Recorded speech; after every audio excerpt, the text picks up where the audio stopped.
Maybe we should call this episode Shock and Awe, because that's all we're about today, baby, as we review Black Ops 2 and Medal of Honor Warfighter. We also have Mortal Kombat and Streetfighter Cross Tekken in the lobby. We stopped by Straight Games on release night for Black Ops 2. Plus, there's a new FIFA 13 tournament on the horizon. That and more. You've just entered the lab.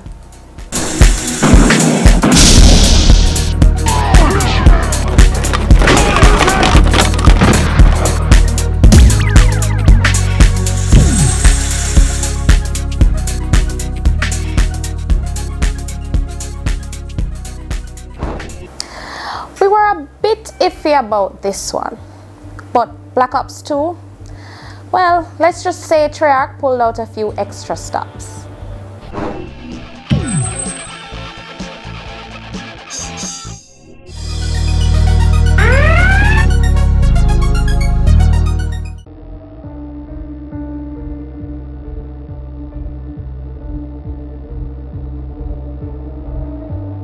Here we have one of the most highly anticipated titles for 2012, Call of Duty Black Ops 2. Did it live up to the hype? I don't know. Not so sure about that. Okay, let's break this down. First, the question, did it really live up to the hype? Alright, let me start by giving you my definition of the word hype.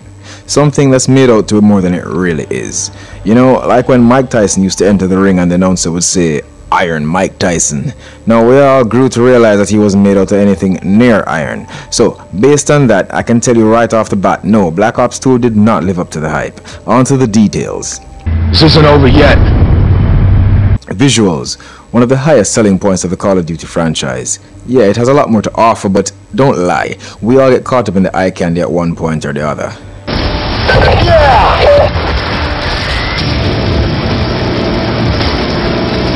Salazar, where are you? But I'll have to say that though Call of Duty is probably the best looking military-based first-person shooter out there, the graphics seem to be stuck on a bit of a plateau. They're not bad, but they're not exactly a great improvement over, let's say, even Modern Warfare 2. And developers to this day still seem to be struggling with faces. Everybody looks like a mannequin or a victim of a Botox overdose. See that handsome bastard? That's me. The details are still there though. Those details that keep us so richly entertained. The guns look sweet, the environments, and just about everything else. Guess we won't be seeing any major graphic overhauls till maybe the next generation of consoles are released. The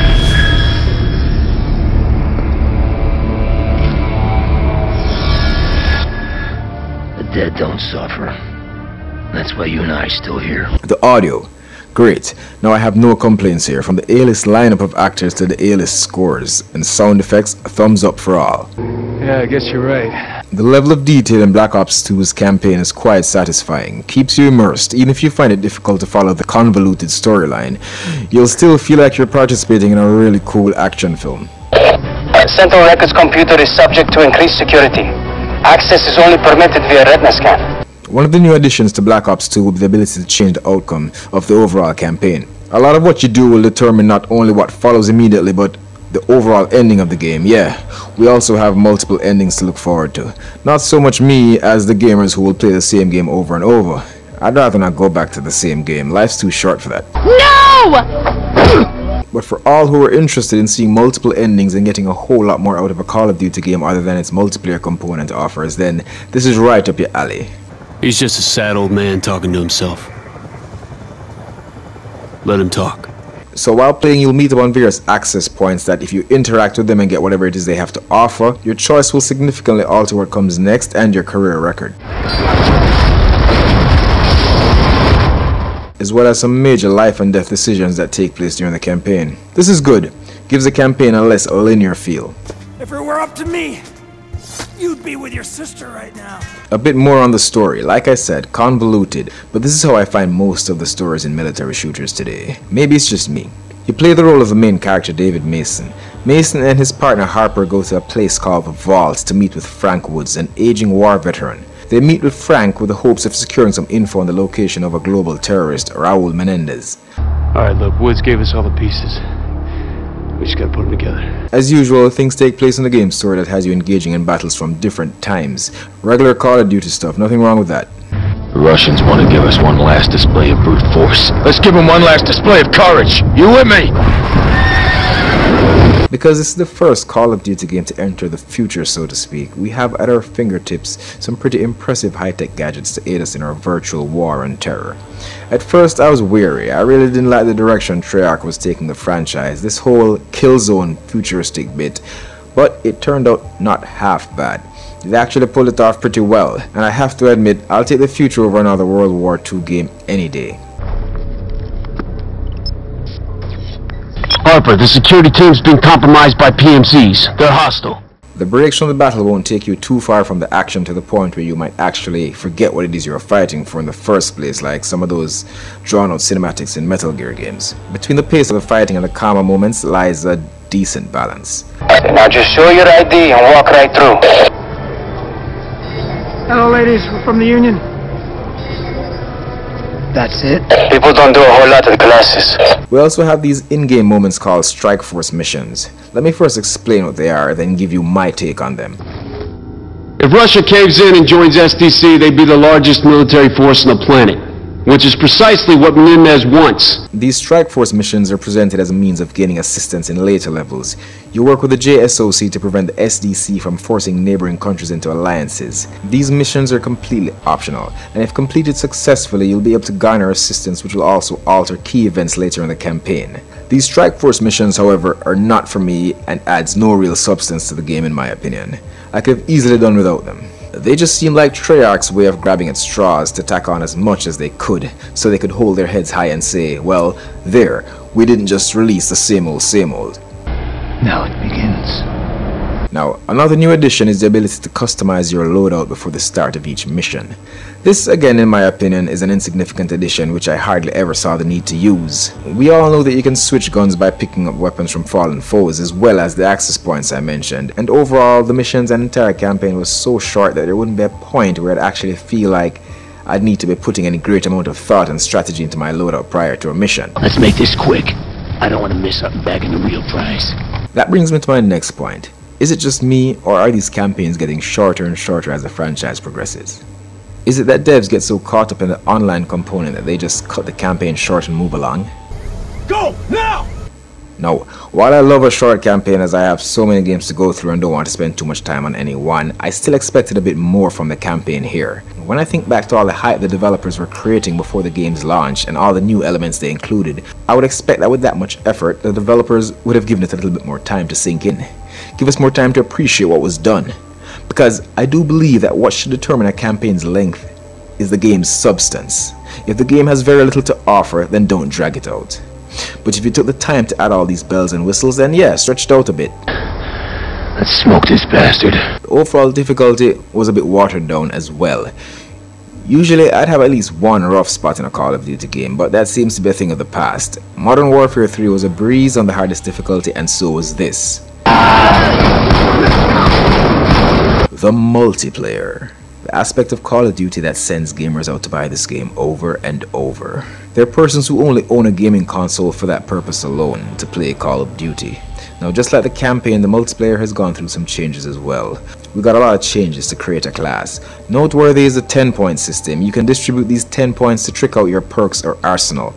I like the flexibility here, and most important, there's a balance, as you only have a certain amount of slots to work with, so you'll have to make choices. Preferences based on your playstyle. You can go the perks route and sacrifice your sidearm or grenades completely.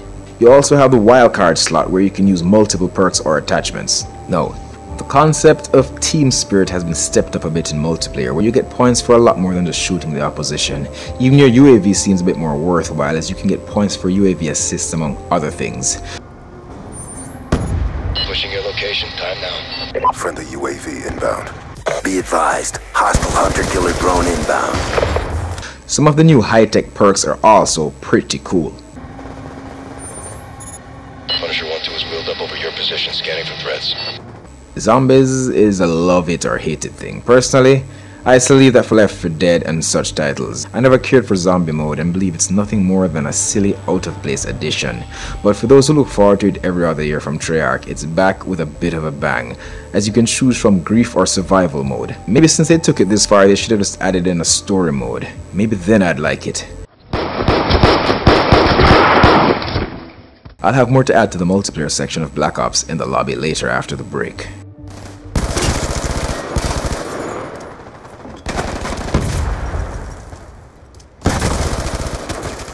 This is a pretty lengthy review, I believe, but this is how it's always been done and always will be done at the lab. I'll never just say a game rocks or this game sucks without a decent explanation or with a simple 2-minute long review. As we wrap up though, let me point out the things that apparently never change and always will disgust me with Call of Duty games. Apparently I'm the only game on earth who notices this garbage, but first, with all these new additions, could none of these geniuses on the development team not see the use of a cover system? Or again, the ability to run and shoot and reload. Now, Battlefield got it a bit right with the basic ability to run and reload, and Medal of Honor got it with the whole lean out thing, but Call of Duty, what is wrong with these people? Tell you what, Treyarch, for the ability to run and reload and shoot, I'll sacrifice one of your new additions, like let's say Strike Force mode. And for a lean out or cover system, I'll trade the whole customizable loadout before a mission thing. What say you? One last thing, give me a soldier that can run 10 feet without burning out like a recovering drug addict or someone 100 pounds overweight. So that's it. Another year, another Call of Duty game. Did they live up to the hype? Hell no. Did they live up to my expectations? Well, actually they kinda exceeded it because, well, my expectations were real low to begin with. So that's not necessarily a great thing, but yes, while I'm no Call of Duty fanboy, I must say this game is pretty good. Not as good as the devs would have you believe, but still worth buying. The lab gives Black Ops 2 an 8 out of 10. Well, then we're all set. Yep.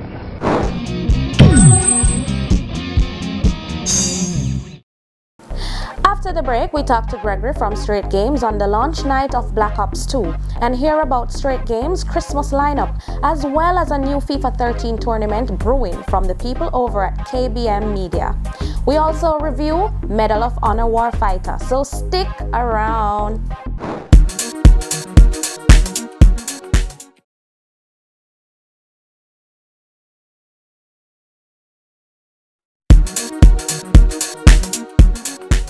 Straight Games was the first in the island to have Black Ops 2. We stopped by on release night as gamers eagerly awaited their pre-orders.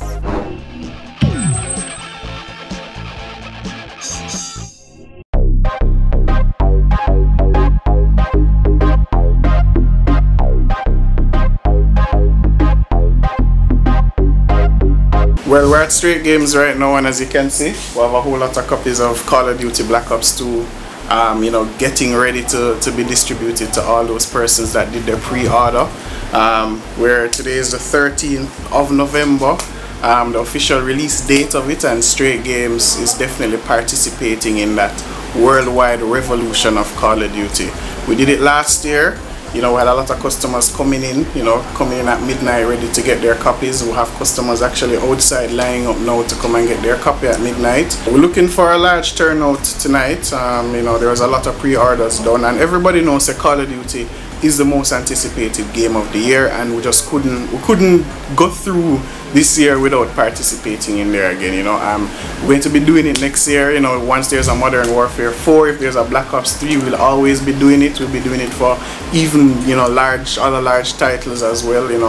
If just come down to Straight Games, whenever there's large titles coming out, we'll have the pre-order in service. Yeah, basically I'd like to thank Straight Games very much, extremely, because these are so hard to get. This is the hardened edition for PS3 Call of Duty Black Ops 2. This is the most expensive and best headset in the world, and they got it for me. It's a Turtle Beach Tango Black Ops 2 limited edition, and yeah, Straight Games, straight respect for everything throughout the years, and thank you very much for getting me this. I'm happy. I'm not going anywhere for like 3 months. Come on down to Straight Games this Christmas. We're located in the Sovereign Center, shop number 21 downstairs. We have a lot of titles, ready for the Christmas. We have Halo 4, we have Far Cry, we have Call of Duty. We have the Wii U is coming out. We're going to have titles for that. We have titles for the PlayStation Vita.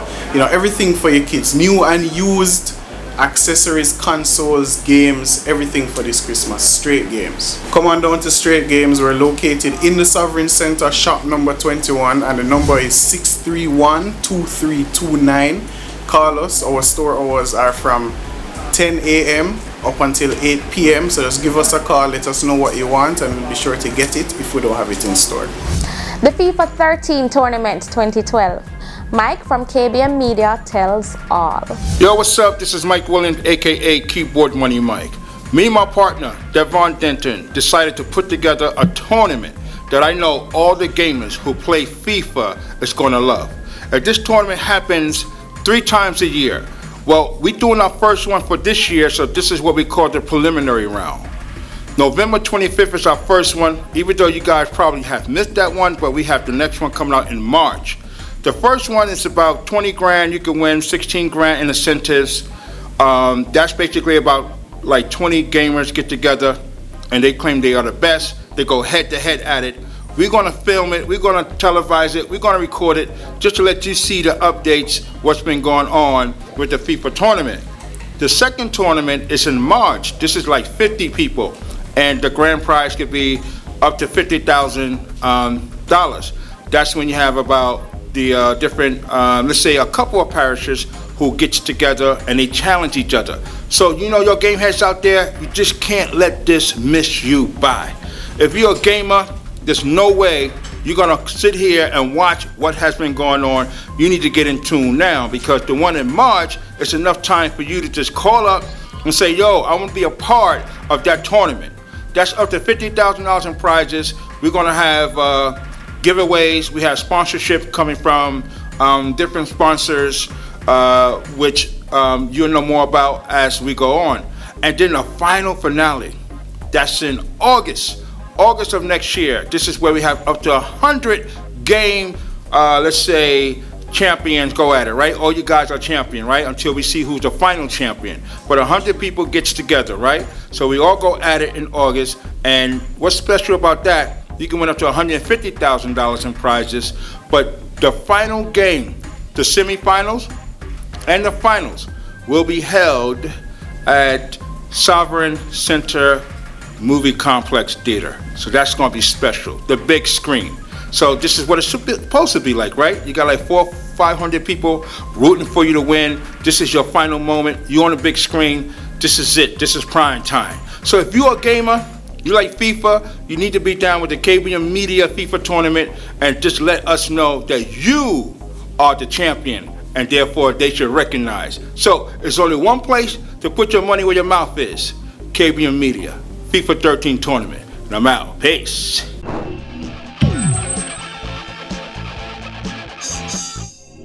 We have a packed lobby coming up with Streetfighter Cross Tekken, Mortal Kombat, Black Ops 2, and Warfighter.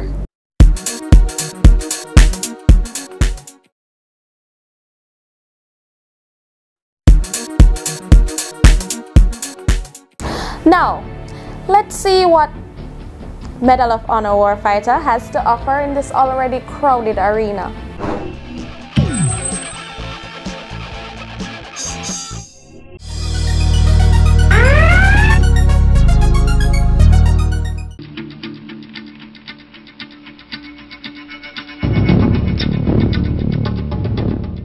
Medal of Honor Warfighter. You know what really bugs me about this industry? From both the sides of the people on the inside and the consumers. It seems that if a military first-person shooter today isn't Call of Duty, then it immediately gets shafted.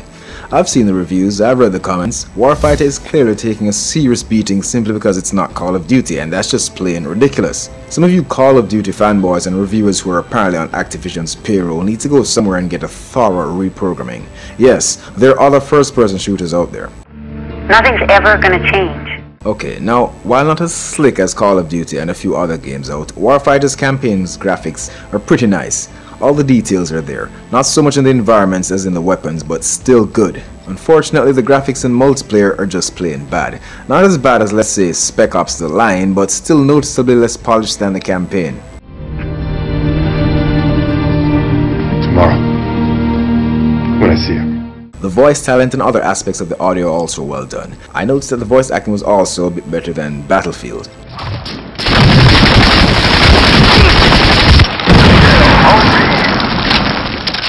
The multiplayer. This was surprisingly better than Medal of Honor 2010. Now, while I had some good times with Medal of Honor 2010, I have to say it didn't do much wrong, but was a bit bland. it didn't offer much. But here we have a more elaborate multiplayer experience in Warfighter. Its interface can seem a bit complicated at first, but after leveling up a bit through constant play, you'll get used to it.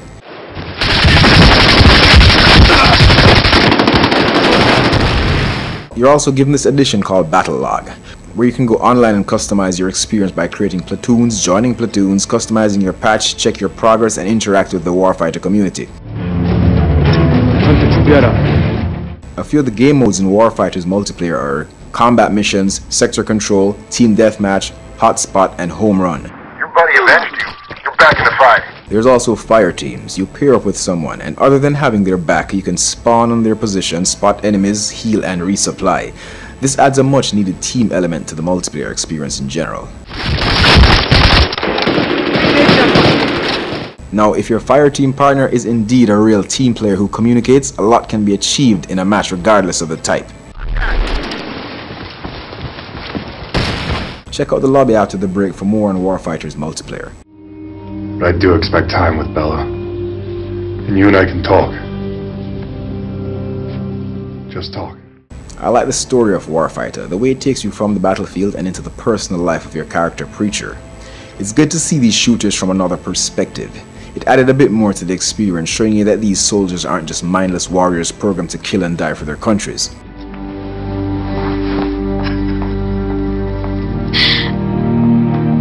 What's wrong, Mommy? Oh, honey. In-game. Now, gameplay is key no matter the title. First up, I really appreciate the lean out. I'd ask for a full-blown cover system, but for now, I'll leave it at this. Thanks for the lean out. It's better than nothing. Again, just as in Medal of Honor 2010, while in the heat of battle you can request ammo. This takes the challenge down a bit, yes, but I believe there are right and wrong ways to increase or decrease a game's difficulty level. Ammo request, in my opinion, is a right way, and not a far cry from reality either, as it's very much believable that one could ask their squad mate for some ammo. Maybe not as often as we do in game, but yeah, it's believable and a great addition. Here's the ammo! The driving stages, they did add some variety to the mix, but while I absolutely loved some of them, the attempt at stealth driving was a poor one and one I could have easily done without. But this stage here, yeah, true immersion. Okay, another rush. Keep it up, you're gaining ground. On the subject of stealth, when they took the stealth from behind the steering wheel, it was good. Great work. Listen up. Now, this is what I'm talking about. You can run and reload. What's the big deal with this? Why can't devs see the value of this and the sheer stupidity of its absence?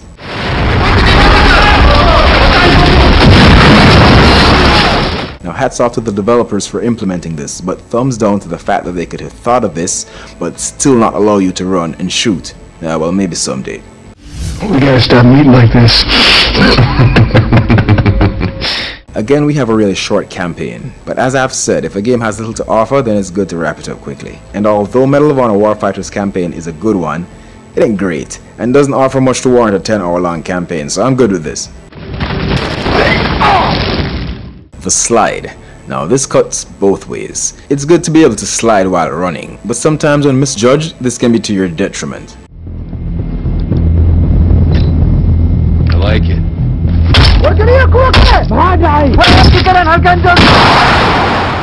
Breaching doors. This seemed cool the first time, but after realizing what the devs were really up to with this, it seemed a bit laughable. You can breach a door by kicking it in. Then as you breach and pull off successful headshots, your breaching abilities rank up as you get more options to breach, from using an axe to a shotgun and some other stuff. The thing that makes this a joke are the logics behind it, or lack thereof. First, your initial option to breach the door is the most practical, kicking it in, because as you watch these clowns do other things like hack the lock off or shoot it 2 or 3 times at a shotgun, you have to ask yourselves, isn't this a bit much? And isn't this taking too long? And then the amount of noise you make while doing most of these things just make no sense. I mean, wouldn't the guys on the other side be like more than prepared for your entry? No, but no. You do these things and the results are the same every time. Slow motion shooting, get some headshots if you're good enough, and then you move on. And these breaches pop up so often. Like I said, laughable. Better could have been achieved with a bit more thought. Maybe instead of playing so much Call of Duty, the devs should have played a bit more Rainbow Six. Good call. Your squad's AI. This just never improves. Now, while it's not that awful, sometimes if you really take a step back and observe what's going on in the middle of a heated battle, you'll see where there's great room for improvement where squad assist is concerned. You have a decent variety of weapons, but like I said earlier, you can get ammo refills from your squad mates, so you really never see the need to change once you have a gun that does a trick, and you usually do at the start of the stage. Reloading, however, seems like a bit of a production here. These guys are noticeably slower than soldiers in other titles. Take Call of Duty for example. They reload like there's an actual war going on. These guys in Warfighter though, well, let's just say they don't seem too worried. Here's my take on reloading in general. One could argue that in this day and age, games are very realistic, so reload animations are very close, if not exactly like their real-life counterparts. But here's what I'm saying, and this goes in the category of AI. What do we do? Tell me what to do.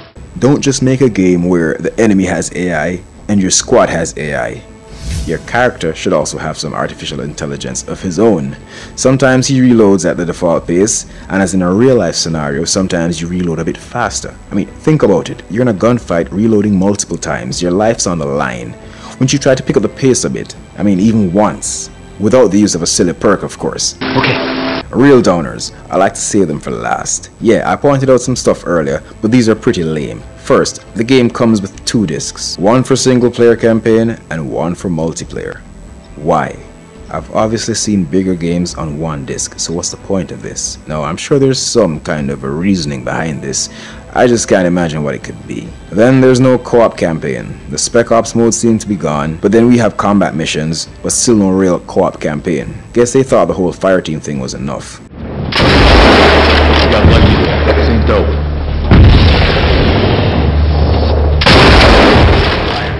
The accuracy of weapons in general was questionable, but when using the sniper rifle I had some real issues. Now, I understand wind velocity and such things have to be factored in when sniping in real life, but this was ridiculous. That's right.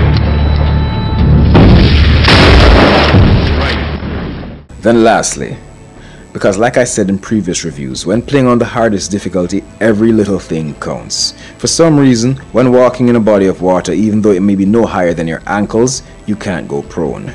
This is not only foolish, but it's a bit of a shock the first time you experience it. You'd like to dive to the ground and defend yourself from a low vantage point, but no, your character seems really concerned about drowning. I mean, as they've said, you can be drowned by a glass of water, so I guess that explains it. Anyway, Medal of Honor Warfighter, a good game, not this year's best, but still a pretty good experience. A good campaign and an even better multiplayer package. The lab gives Medal of Honor Warfighter a 7 out of 10.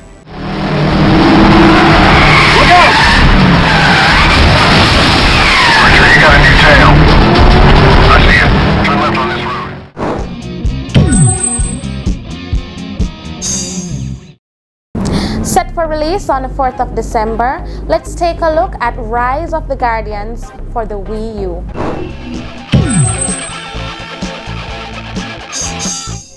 Let your imagination soar in DreamWorks' Rise of the Guardians, the video game. Rise of the Guardians for the Wii U is based on the recently released movie. You play as one of the immortal Guardians fighting to save kids all over the world. Now, this game really isn't much and has probably been released by the time you see this, but the thing is, the Wii U at this point doesn't have much to offer. They don't have much on the horizon, and I really hope things pick up for this console soon, because all the gimmicks in the world can't make a console great. Mario games and Zombie U just isn't enough, so good luck Wii U. DreamWorks' Rise of the Guardians, the video game.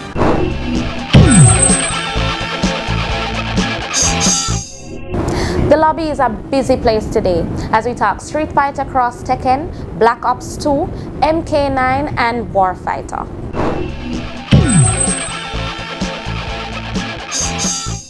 Now before we get back to shock and awe day, let me make mention of 2 very worthy fighters, released long ago but both still pack a punch in my books. First is Mortal Kombat, or MK9, released last year but still has some steam left in it. Now, the lobby is for multiplayer, but I have to say MK9 made me experience one of the greatest story modes in a fighting game to date. And to any fighting game fan out there who hasn't played MK9, I advise you to pick it up. Check Straight Games and Sovereign Center for a used copy maybe. Fight! Before taking on the pros online, I'd advise you to take some time to polish your skills in the very deep training section. You can even practice fatalities. Back in the days we had to hunt down codes for these things, but now they're right there in the training area. With sweet combos and these brutal X-ray moves, it's no wonder this game got the attention it did. Great comeback.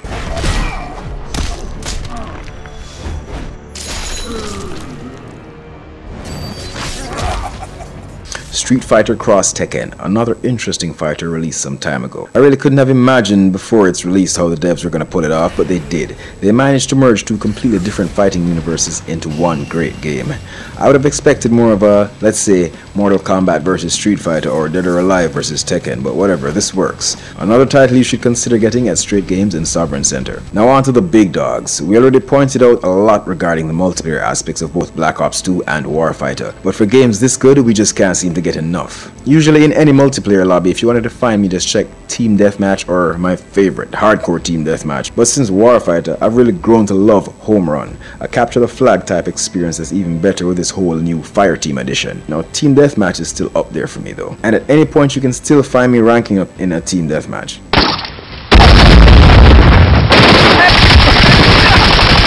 Even though the menus in Warfighter seems a bit unnecessarily messy for lack of a better word, I do like the flexibility offered. You aren't confined to matchmaking. You can browse general servers, recent servers, and even add favorite servers. So there'll always be something there for you. And of course, creating your own platoon or joining one adds further to this flexibility. Now on to Black Ops 2. The more I play these Call of Duty games, the better I get. And with this new 10 points create a class system, I'm able to fine-tune my playstyle a whole lot more. I like the idea of being able to ditch my tactical grenade or secondary weapon if I feel the need to equip an additional perk or attachment. I've also heard a lot in the past regarding earlier Call of Duty games, even Modern Warfare 3, that this was no place for campers. This, however, proved untrue in Modern Warfare 3, as certain stages were like a national park, campers everywhere. But so far, I see very little room for camping in Black Ops 2, which is a good or a bad thing depending on your playstyle. So even though I have a lot of other games to occupy my time, I'll be spending quite a bit of time with these four for the next month or so. 2 first-person shooters, and for detox purposes, 2 amazing fighting games, all of which can be found at Straight Games in the Sovereign Center, perfect for that Christmas shopping. So until next time, thank you for playing.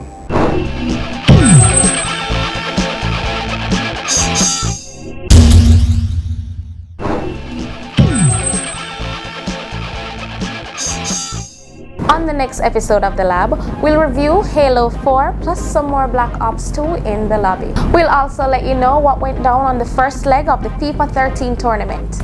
Hang with us.